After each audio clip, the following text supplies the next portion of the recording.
오늘 우리에게 주신 하나님의 말씀은 미가서 4장 1절부터 5절까지의 말씀입니다. 구약성경 미가서 4장 1절부터 5절까지의 말씀.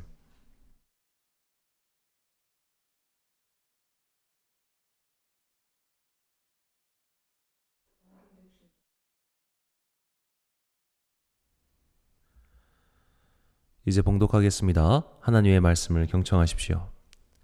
끝날에 이르러는 여호와의 전에 산이 산들의 꼭대기에 굳게 서며 작은 산들 위에 뛰어나고 민족들이 그리로 몰려갈 것이라. 곧 많은 이방 사람들이 가며 이르기를 오라 우리가 여호와의 산에 올라가서 야곱의 하나님의 전에 이르자. 그가 그의 도를 가지고 우리에게 가르치실 것이니라. 우리가 그의 길로 행하리라 하리니 이는 율법이 시온에서부터 나올 것이요 여호와의 말씀이 예루살렘에서부터 나올 것임이라. 그가 많은 민족들 사이의 일을 심판하시며 먼 곳 강한 이방 사람을 판결하시리니 무리가 그 칼을 쳐서 보습을 만들고 창을 쳐서 낫을 만들 것이며 이 나라와 저 나라가 다시는 칼을 들고 서로 치지 아니하며 다시는 전쟁을 연습하지 아니하고 각 사람이 자기 포도나무 아래와 자기 무화과 나무 아래에 앉을 것이라. 그들을 두렵게 할 자가 없으리니 이는 만군의 여호와의 입이 이같이 말씀하셨음이라. 만민이 각각 자기의 신의 이름을 의지하여 행하되 오직 우리는 우리 하나님 여호와의 이름을 의지하여 영원히 행하리로다. 아멘. 그대가 평안을 원한다면 이란 제목으로 하나님의 말씀 선포하겠습니다. 지난주에 일어섰던 일이죠. 9월 20일 해양수산부 서해 어업관리단 소속의 어업지도선의 1등 항해사인 40대 공무원 A씨가 실종되었습니다. 이틀 후인 22일 오후 9시 북한 영해상에서 그는 북한군의 총격으로 숨졌습니다. 주님께서 그의 영혼을 인도해 주시고 또 남은 가족들에게 위로의 은혜를 베풀어 주시길 기도드립니다. 자세한 내용은 앞으로 계속되는 보도를 통해 밝혀지겠지만 무엇보다 이미 말할 수 없는 큰 상처를 입은 고인의 가족들에게 2차 피해가 없길 간절히 바랍니다. 나라가 둘로 쪼개져서 서로 총구를 겨누고 산 지 70년이나 되었습니다. 그동안 숱한 군인과 민간인이 분단의 애꿎은 희생자가 되었습니다. 12년 전 금강산으로 관광을 갔다가 총격에 맞아 숨진 50대 여성분도 계셨습니다. 2년 후 인천의 연평도에 폭격이 떨어져서 민간인 2명이 숨지는 일도 있었습니다. 그리고 10년이 지난 지금도 이렇게 귀한 생명이 총탄에 의해 사라졌습니다. 이런 소식을 접할 때마다 우리가 얼마나 불안한 상태에 처해 있는지 뼈저리게 경험합니다. 평화롭다고 말하고 싶지만 아무리 봐도 평화는 우리와 너무나 멀리 있는 것처럼 보입니다. 비단 전쟁의 상태에 있다는 것만이 아닙니다. 우리의 일상은 정말로 평화롭습니까? 우리의 일상은 사실은 총성 없는 전쟁터라는 것을 누구나 다 알고 있지 않습니까? 6년 전에 방영한 미생이라는 드라마가 있습니다. 원작은 만화인데요. 총성 없는 전쟁터 같은 일상을 살아가는 사람들의 이야기를 잘 보여줍니다. 지금까지 잊을 수 없는 대사가 있습니다. 직장에서 명예퇴직을 당한 가장이 치킨집을 열었습니다. 같이 일했던 동료가 매상도 올려줄 겸 찾아가서 얘기를 듣습니다. 그때 예전 직장 동료가 이렇게 이야기합니다. 회사가 전쟁터라고 밀어낼 때까지 그만두지 마라. 밖은 지옥이다. 평화를 바라지 않는 사람은 없습니다. 그러나 평화는 너무 멀리 있어 보입니다. 평화를 간절히 바랬으나 가장 평화롭지 못했던 시대에 살았던 성경의 인물이 있습니다. 그는 예레미야입니다. 평안이라고 번역하는 히브리어 샬롬은 구약 성경에서 238번 나옵니다. 이 단어가 가장 많이 나온 성경책이 예레미야입니다. 총 28번 나오는데요. 이 단어의 용례가 온통 우울합니다. 너희가 평화를 원하지만 평화는 없을 것이다. 지금 평화로울 것이다 라고 외치는 자들은 모두 거짓 선지자다. 이런 말씀이 계속 반복해서 나옵니다. 예레미야도 누구보다 평화를 원했습니다. 샬롬을 원하지 않는 사람이 누가 있겠습니까? 그러나 그가 원했던 평화는 오지 않았습니다. 그래서 예레미야는 슬픈 노래 애가를 부릅니다. 예레미야 애가 3장 17절에서 18절 말씀을 세번역 성경으로 읽겠습니다. 내게서 평안을 빼앗으시니 나는 행복을 잊고 말았다. 나오는 이 탄식뿐이다. 이제 내게서는 찬란함도 사라지고 주님께 두었던 마지막 희망마저 사라졌다. 우리도 예레미야의 마음에 공감할 수 있습니다. 행복이 사라졌습니다. 평안을 잊었습니다. 위협이 일상이 되어 둔감해졌을 뿐 사실 우리 모두는 전쟁터 같은 일상을 살아갑니다. 요새 30, 40대에게 영끌이라는 단어가 유행하고 있습니다. 영혼까지 끌어모아 대출을 받는다는 뜻입니다. 집값이 천정부지로 솟자 너도 나도 대출을 받아 집을 사고 있습니다. 우리나라의 가계대출로 인한 부채 현황은 GDP 대비 98%로 세계 최고 수준입니다. 가계대출이 1611조나 됩니다. 빚을 내지 않으면 거주할 곳이 없습니다. 전 국민이 자기 집을 가질 수 있을 만큼 집은 많습니다. 그러나 정작 내가 살 곳은 없습니다. 직장도 가져야 하고 자녀도 키워야 합니다. 직장 근처는 수요가 많습니다. 그래서 비쌉니다. 그러니 대출을 받아야 합니다. 원금은커녕 이자를 갚는 데만도 허덕입니다. 결국 소비를 줄일 수밖에 없고 소비를 줄이니 산업 전반이 돌아가지 않습니다. 평화가 없는 총체적 난국입니다. 더욱 답답한 것은 이런 우리나라의 구조를 획기적으로 바꿀 방법이 없다는 겁니다. 2채 이상 집을 가진 사람들을 때려잡는다고 해결될 문제가 아닙니다. 피로와 불안, 답답함과 울분이 쌓여가는 건 비단 마스크를 쓰고 있어서가 아닐 겁니다.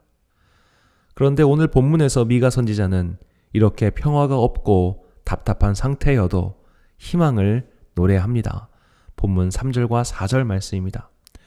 그가 많은 민족들 사이에 이를 심판하시며 먼 곳 강한 이방 사람을 판결하시리니 무리가 그 칼을 쳐서 보습을 만들고 창을 쳐서 낫을 만들 것이며 이 나라와 저 나라가 다시는 칼을 들고 서로 치지 아니하며 다시는 전쟁을 연습하지 아니하고 각 사람이 자기 포도나무 아래와 자기 무화과 나무 아래에 앉을 것이라. 그들을 두렵게 할 자가 없으리니 이는 만군의 여호와의 입이 이같이 말씀하셨습니다. 전쟁이 없는 세상이 올 것입니다. 자기 포도나무 아래, 자기 무화과 나무 아래라는 말은 각 사람이 가난하지 않고 경제적 자유를 누릴 것이라는 선언입니다. 더 이상 거할 곳이 없어 유리 방황하는 사람이 없어진다는 말입니다. 그러니 두려움이 없어집니다. 이런 날이 언제 올까요? 바로 여호와의 날이 올 때입니다. 본문 1절과 2절을 다시 읽겠습니다. 끝날에 이르러는 여호와의 전의 산이 산들의 꼭대기에 굳게 서며 작은 산들 위에 뛰어나고 민족들이 그리로 몰려갈 것이라. 곧 많은 이방 사람들이 가며 이르기를 오라 우리가 여호와의 산에 올라가서 야곱의 하나님의 전에 이르자. 그가 그의 도를 가지고 우리에게 가르치실 것이니라. 아멘. 여기서 끝날은 여호와의 날을 가리킵니다. 여호와의 날은 하나님의 나라가 도래하는 때입니다. 하나님의 나라는 하나님께서 직접 통치하시는 나라입니다. 그리고 그리스도인은 그 하나님의 나라의 도래가 예수 그리스도의 오심과 함께 시작되었다고 믿는 사람들입니다. 지금 우리는 이미 온 하나님 나라 안에 살고 있습니다. 하나님의 통치, 평화의 통치는 임했습니다. 그러니 그분의 통치 방법에 따라 살면 됩니다. 그러나 아직 그의 나라는 완전히 임하지 않았습니다. 하나님 나라는 지금 오는 중에 있습니다. 그래서 완전한 평화는 아직 이르지 못했습니다. 이렇게 이미와 아직 사이에 있는 그리스도인들은 어떻게 평화의 노래를 불러야 할까요? 4세기 로마의 전술가였던 푸블리우스는 이런 유명한 말을 남겼습니다. 평화를 원한다면 전쟁을 준비해라. 그리스도인도 마찬가지입니다. 하나님 나라의 평화를 원한다면 영적 전쟁을 준비해야 합니다. 하나님 나라가 왔고 오고 있는 중이니 우리는 이 평화를 지키기 위하여 싸워야 합니다. 평화를 위협하는 자들과 전쟁을 준비하고 전쟁을 치러야 합니다. 그렇다면 그리스도인의 전쟁 방법은 무엇일까요? 서로 연대하고 힘을 규합하여 하나님 나라의 통치 방법에 맞는 법령을 만들어내야 할까요? 하나님 나라의 법도를 실현할 정치 지도자를 찾고 그를 옹립해야 할까요? 그렇지 않습니다. 우리의 싸움 방법은 그런 것이 아닙니다. 에베소서 6장 12절의 말씀입니다. 우리의 씨름은 혈과 육을 상대하는 것이 아니요 통치자들과 권세들과 이 어둠의 세상 주관자들과 하늘에 있는 악의 영들을 상대함이라. 아멘. 사도들은 우리들의 싸움 방법이 일반의 방법과 다르다는 것을 잘 알고 있었습니다. 왜냐하면 그들은 예수님의 싸움 방법을 봤기 때문입니다. 예수님의 싸움은 열심당원의 싸움과 달랐습니다. 조직을 만들고 세를 불려서 사람들을 규합하여 물리력을 행사하지 않았습니다. 자신들의 목소리를 세상의 권력자들에게 상달시키려고 하지도 않았습니다. 이런 모습은 한편으로 그리스도인들은 세상의 문제에 관심 없고 동떨어져 사는 사람들처럼 보이게 만듭니다. 그러나 그것은 오해입니다. 그리스도인들은 누구보다도 세상의 문제에 적극적이며 관심이 많습니다. 싸움의 방법이 다를 뿐입니다. 우리에게 믿음의 싸움을 교본처럼 보여주는 사들이 있습니다. 바로 순교자들입니다. 초대교회 교인들에게 최고의 영광은 순교였습니다. 예수님을 전심전령으로 믿었기에 목숨을 바치는 것을 두려워하지 않았습니다. 그들은 이 목숨을 버리더라도 예수님을 부인할 수 없었습니다. 이 생명이 꺼지더라도 그들이 받은 믿음의 선물, 하나님 나라를 버릴 수 없었습니다. 그래서 담대하게 죽었습니다. 그렇게 많은 이들의 목숨이 형장의 이슬로 사라졌다면 그리스도인들은 어째서 로마를 상대로 싸우지 않았을까요? 그리스도인들이 무력했기 때문에 그냥 괴롭힘 당하다가 죽은 걸까요? 전혀 그렇지 않습니다. 당시 그리스도인들이 싸울 줄 몰라서 순교당한 게 아닙니다. 세상의 싸움 방식으로 싸워봤자 결국 악한 영들만 즐거워할 것을 알았기 때문에 그들은 영적 싸움을 위하여 목숨을 바친 겁니다. 4세기경 터키의 시바스, 그 당시 지명으로 세바스테에서 일어난 이야기입니다. 320년 로마의 행정구역상 아시아 지방인 터키에 황제의 칙령이 내립니다. 모든 병사들에게 로마의 전통 종교에 대한 제사를 드리라고 한 것입니다. 이때 세바스테에 주둔하고 있었던 로마 군인들 중 그리스도인 병사 40명이 있었습니다. 그들은 로마 전통 종교에 대한 제사를 공개적으로 거부하고 죽음을 택하겠다고 선언합니다. 세바스테 지역을 다스리던 관료는 그들을 즉각 체포했습니다. 그들이 명령을 이행하도록 고문을 가했으나 결국 실패했습니다. 40명은 모두 순교했습니다. 그들은 싸움을 모르는 어설픈 일반인이 아니었습니다. 로마 제국의 서북쪽과 동쪽은 야만족의 침략 때문에 항상 전투 태세였습니다. 그 40명은 그 동쪽 전장에서 단련된 군인들이었습니다. 그러나 그들은 칼을 들지 않았습니다. 세를 규합하지 않았습니다. 쿠데타를 일으키지 않았습니다. 자신들이 살 방법은 얼마든지 있었습니다. 불합리한 명령을 거부하고 싸울 방법이 많았습니다. 기독교인들이 로마에 의해 순교당하기 시작했던 때는 제국의 위세가 최고로 강했을 때가 아니라 점차 쇠락하고 있을 때였습니다. 기독교인들은 얼마든지 내부에서든 외부에서든 로마라는 나라를 무너뜨릴 수 있었습니다. 예를 들어 지금 자신을 괴롭히는 황제가 있다면 그 황제를 몰아내고 다음 황제가 될 만한 후보를 찾아서 그를 적극적으로 후원하여 다음 황제로 만든 다음 더 이상 자신들이 죽지 않아도 될 만한 나라와 사회를 만들 수 있었습니다. 이탈리아 로마에 가면 제국의 허락을 받은 공인 종교가 되기 전 초대 그리스도인들의 흔적을 만날 수 있습니다. 바로 카타콤입니다. 이 지하시설이 얼마나 큰지 안내를 잘 따르지 않으면 길을 잃어버리거나 실종되는 일도 생긴다고 합니다. 그렇게 큰 지하를 하루 이틀 사이에 만들 수 있었을까요? 한두 사람의 힘으로 만들 수 있었을까요? 무기력하게 순교당하는 것처럼 보였던 그들은 정말 힘이 없어서 죽은 게 아니었습니다. 돈이 없어서 죽은 게 아니었습니다. 초대 교인들은 사실 눈앞의 로마 당국이 자신들의 적이 아니라는 것을 알았습니다. 그들의 진짜 적은 세상에 있는 악의 주관자들, 악한 영들이었습니다. 적이 다르니 적과 싸우는 방법도 달랐습니다. 통치자들이 그들의 적이었다면 통치자를 몰아내는 방법을 썼겠으나 그들의 적은 통치자가 아니라 악한 영이었습니다. 그들과 싸우기 위해선 믿음의 전신 갑주가 필요했습니다. 그 갑주를 입고 신앙을 지켰고 그들의 피는 악한 마귀들을 파쇄시켰습니다. 기독교가 로마 제국의 종교 중 하나로 인정받고 거기서 한 걸음 나아가서 제국의 유일한 종교, 국교가 되었습니다. 황제는 기독교의 수호자가 되었고 교회는 제국 안에서 평화와 안정을 누리는 듯 하였습니다. 그러나 그때에도 기독교인들의 싸울 대상이 누구인지 명확히 아는 사람들은 그런 외적인 안락함에 취하거나 방심하지 않았습니다. 악한 영들과 싸우기 위해 사막으로 간 사람들이 있습니다. 그들을 사막의 교부라고 부릅니다.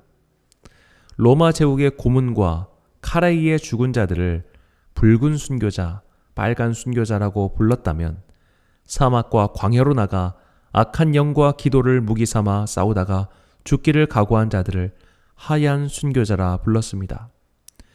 이런 사막 교부의 교본 같은 사람이 성 안토니우스입니다. 그는 현재까지 발견된 기록상 최초의 사막 교부입니다. 그는 이집트의 사막으로 나갔고 그곳에서 금욕을 실천하며 기도로 악한 영들과 싸웠습니다. 그의 이야기가 알렉산드리아의 아타나시우스가 쓴 안토니우스의 생애에 잘 나와 있습니다. 악마는 다양한 방법으로 안토니우스를 괴롭히고 유혹하고 넘어뜨리려 하였습니다. 그때마다 안토니우스는 기도의 힘으로 악의 힘을 물리쳤습니다. 여러 가지 유혹으로 그를 넘어뜨리려 했지만 안토니우스가 이에 굴복하지 않자 악마는 너무나 화가 나서 안토니우스를 마구 때렸습니다.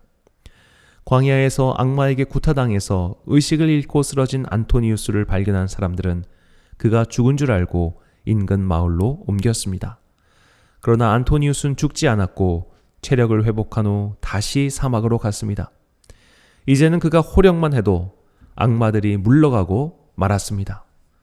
하나님께서는 안토니우스에게 선포하셨습니다. 안토니우스, 내가 악의 권세를 이겼노라 라고 말합니다. 이런 악한 영과 싸우는 것은 옛날 아주 먼 옛날 호랑이 담배 피던 시절의 그런 동화가 아닙니다. 악한 영은 지금도 실제하는 힘입니다. 그것을 못 봤거나 경험하지 못했다면 아직 그런 믿음의 수준에 이르지 못한 것 뿐입니다. 10년 전쯤 여름 성경학교 사역을 준비하기 위해 교사 강습회를 했었습니다. 그때 강사로 오신 목사님이 이런 말씀을 하셨습니다. 하나님의 뜻에 따른 선한 일은 반드시 마귀의 반대에 부딪히게 되어 있습니다. 마귀, 악한 영의 권세는 언제나 우리를 넘어뜨리려 합니다. 그러나 마귀도 가치 없는 자를 넘어뜨리지 않습니다. 마귀가 주목할 만한 정말 가치 있는 사역을 하십시오. 오늘도 이런 영적 전쟁은 도처에서 일어나고 있습니다. 성경학교 사역을 준비하면서 오히려 교사 사이에 다툼이 일어나고 팀원들 중에 다치는 이가 나오고 아이들이 어려움을 겪기도 합니다. 제가 아는 선교사님은 기도만 하면 마귀가 시끄러운 소리를 내서 회방을 놓는다고 하셨습니다. 심지어 비전 트립을 떠났을 때 마귀가 찾아와서 새벽에 목을 조르면서 너 그곳에 가지 말라고 그런 협박을 받으신 분도 있습니다. 대학 선배가 들려준 이야기입니다. 상가 3층 건물에 있는 교회에서 처음 전도사 사역을 시작했습니다.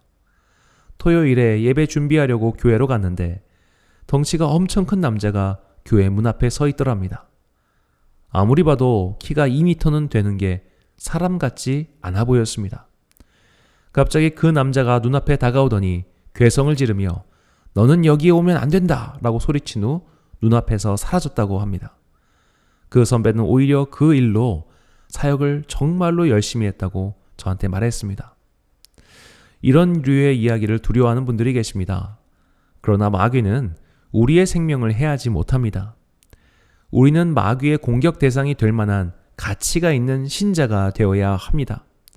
그리고 마귀와의 싸움을 이기기 위해 무기를 준비해야 합니다. 우리가 잘 알고 있는 믿음의 전신갑주 구절입니다. 에베소서 6장 13절부터 18절입니다. 그러므로 하나님의 전신갑주를 취하라. 이는 악한 날에 너희가 능히 대적하고 모든 일을 행한 후에 서기 위함이라. 그런즉 서서 진리로 너희 허리띠를 띠고 의의 흉배를 붙이고 평안의 복음의 예비한 것으로 신을 신고 모든 것 위에 믿음의 방패를 가지고 이로써 능히 악한 자의 모든 화전을 소멸하고 구원의 투구와 성령의 검 곧 하나님의 말씀을 가지라. 모든 기도와 간구로 하되 무시로 성령 안에서 기도하고 이를 위하여 깨어 구하기를 항상 힘쓰며 여러 성도를 위하여 구하고. 아멘. 이 전신갑주는 로마 군인들이 하는 무장을 말합니다.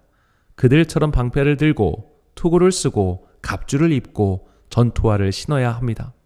그렇게 무장하고 싸우는 방법이 기도입니다. 우리는 기도를 무기로 삼아 세상의 악한 것들과 싸웁니다.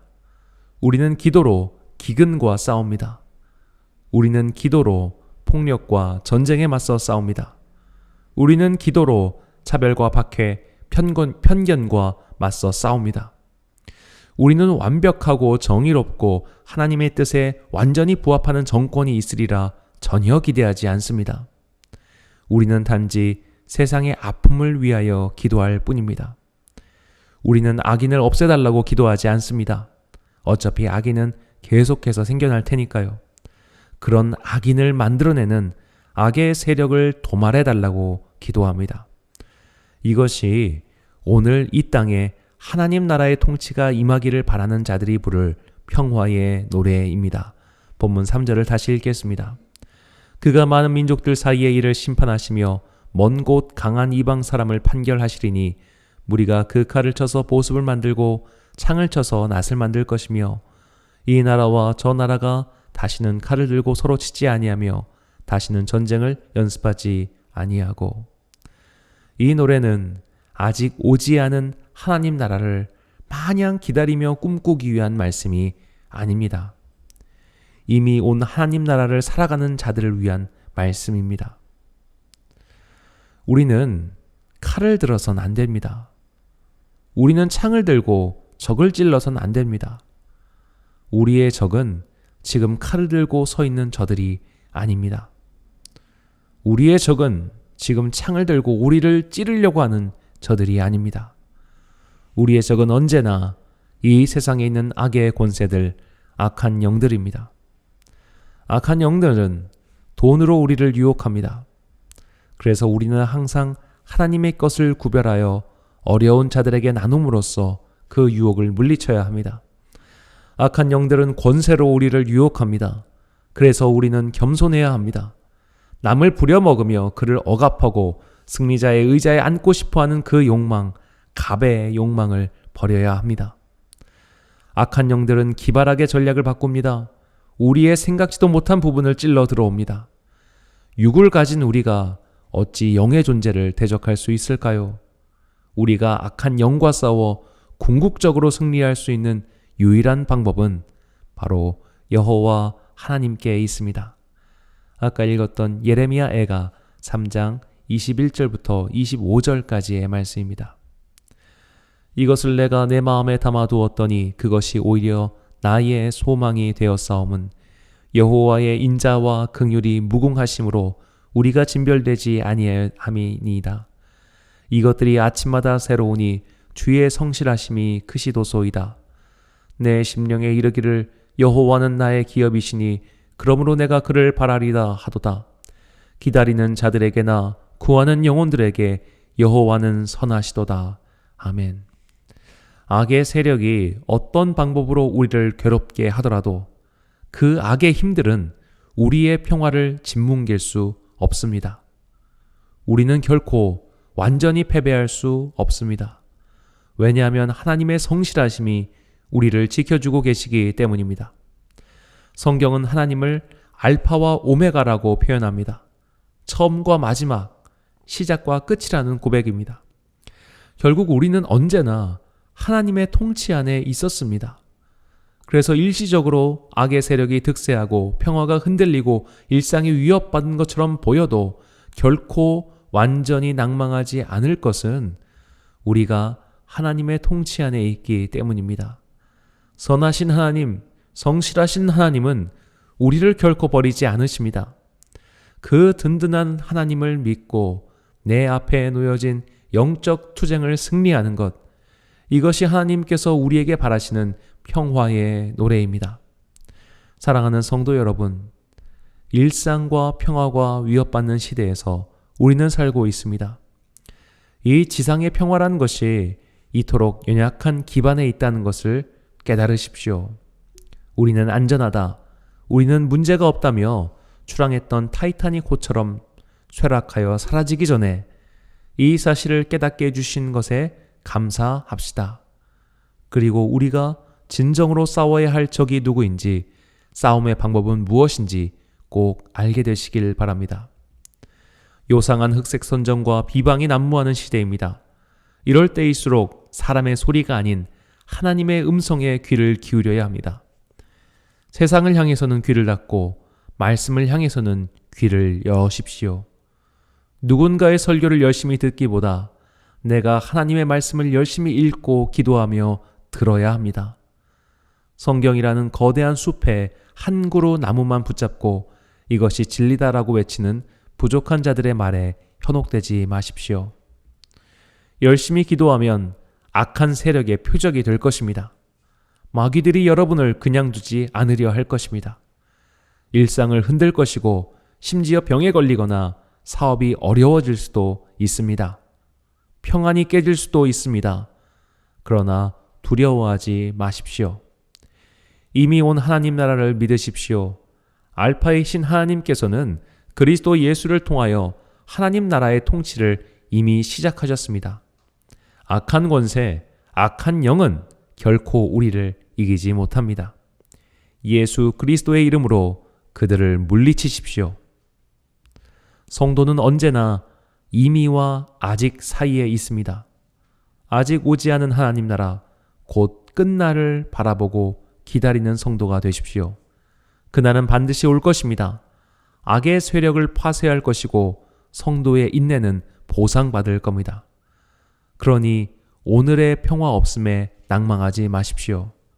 이것이 오메가, 마지막 때의 모든 것을 이루시는 하나님을 향한 믿음입니다. 가을 하늘이 청명합니다. 하나님께서 정하신 일기는 조금도 흔들림이 없어서 나무는 그 잎의 색깔을 변해가고 있습니다. 가을의 정취에 마음을 빼앗길 때이건만 우리에게 들려오는 소식은 평화의 흔들림 뿐입니다. 신선스런 바람이 우리의 영혼을 흔들려 할 때 그 흔들림에 동조하지 마십시오. 악한 영들과 싸움이 시작되었음을 깨달으시고 믿음의 전신갑주를 취하십시오. 이 믿음의 전투를 반드시 승리하여 주님께 상찬받는 성도들이 되시길 간절히 축원합니다. 기도하겠습니다. 사랑과 내가 충만하신 아버지 하나님, 무고한 생명이 악의 손에 의해 사라졌습니다. 영혼과 구원의 일은 우리가 알 수 없사오나 주님의 자비에 의지하여 기도를 드리오니 그의 영혼과 남은 가족들을 불쌍히 여겨 주십시오. 우리가 살고 있는 땅의 평화라는 것이 이토록 미약한 것임을 깨닫습니다. 그러나 이런 땅에서도 이미 오신 하나님 나라의 통치에 의지하여 평화의 노래를 부르겠습니다. 우리의 싸움이 혈과 육의 싸움이 아닌 영의 싸움임을 깨닫고 세상과 같은 무기를 들고 싸우려 하는 어리석음을 범치 않도록 도와주옵소서. 오직 기도만이 악한 영의 권세와 싸워 승리할 수 있는 무기임을 깨닫고 믿음의 전신갑주를 취하여 승전고를 올리는 성도가 되게 하옵소서. 전쟁 같은 일상의 총탄에 쓰러져가는 우리 성도들을 불쌍히 여겨주시고 성령님께서 그들을 도우사 아직 오지 않은 끝날 하나님 나라를 바라보며 순례의 여정을 끝까지 마치도록 도와주옵소서. 오늘도 참 성도들을 통하여 울려 퍼질 평화의 노래를 바라보며 평화의 왕으로 오신 예수님께만 영광을 돌리기 원합니다.